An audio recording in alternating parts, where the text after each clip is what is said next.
out of the UK, but the Prime Minister can't escape the ill winds at home, with his party tearing itself apart over welfare reform.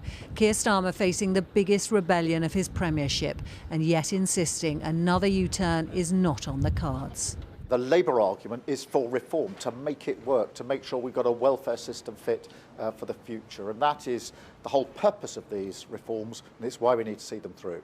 Almost a third of his MPs are not buying that argument, concerned about making it more difficult for the sick and disabled to get personal independence payments, among other things.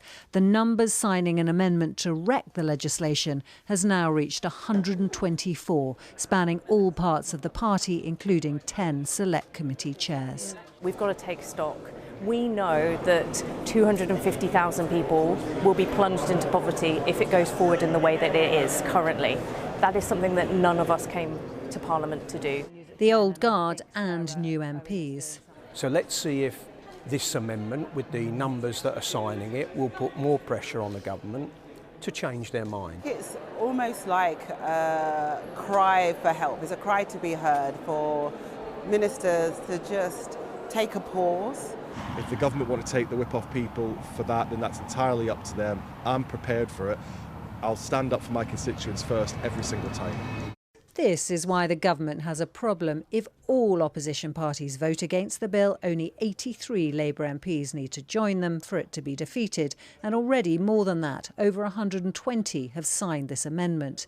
A way out is if the Conservatives decide to support the reforms, and they will only do that with massive strings attached.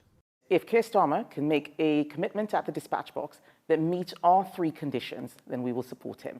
And those three conditions are to reduce the welfare budget, to actually get people into work, two things that the bill currently doesn't do, and no tax rises.